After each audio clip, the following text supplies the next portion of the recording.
I was just sitting there, watching in partnership with the government of Italy, and just the first thing I want to tell you is how proud I am of this partnership. Thank you.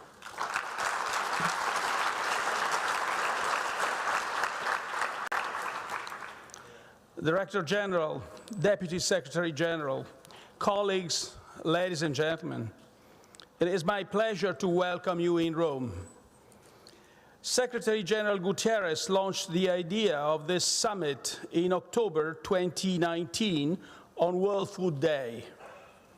He was worried about the many threats to food security, including climate change, infectious diseases, and disruptions to supply chains. The COVID-19 pandemic has made these concerns all the more urgent. The global downturn has pushed millions of people below the poverty line. Uncertain weather conditions and supply disruptions have contributed to soaring food prices. The agricultural commodity price index has increased by 30% compared to January 2020, and it is near the highest level in 8 years.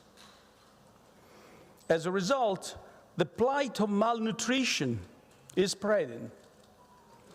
Malnutrition in all its forms has become the leading cause of ill health and death.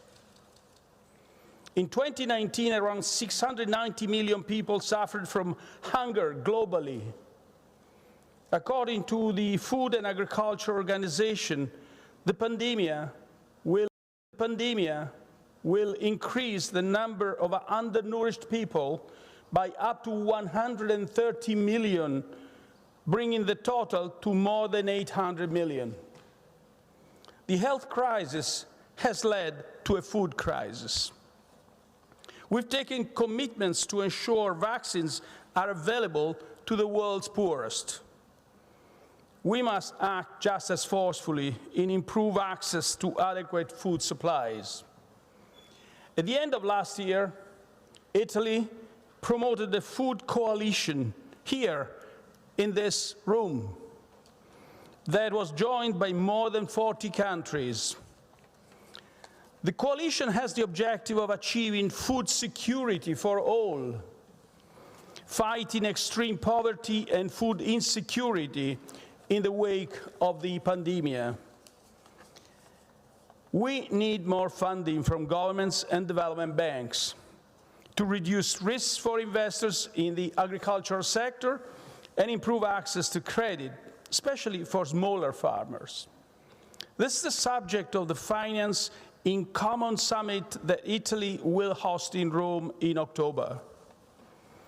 Under the Italian presidency, the G20 has identified the main priorities for improving food security globally.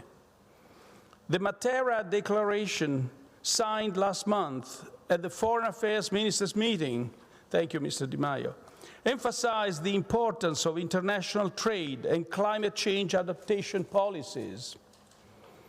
Productivity in agriculture is 21% lower than it would be without climate change.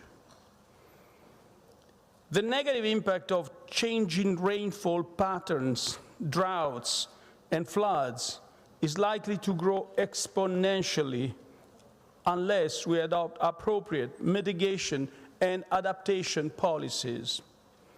This will be at the heart of COP26 that Italy co-chairs with the United Kingdom. This autumn in Glasgow, we want to reach an ambitious climate deal that includes both rich and emerging economies. And here, for all of you who know about these issues, ambition is the key word. Combating all forms of malnutrition goes hand in hand with preserving traditional diets and food diversity. Nearly 3 billion people around the world do not have access to healthy diets. In sub-Saharan Africa and Southern Asia, almost 60% of the population cannot afford one. We must promote healthy eating habits while preserving traditional food cultures built through the centuries. Con la dichiarazione di Matera, with the Matera Declaration, the G20 has paved the way for the Food Systems Summit of September. This pre-summit is the opportunity to transform the way in which we think, we produce, and we consume food globally. I am certain that your proposals will arouse great interest, and I really wish you every success. Thank you.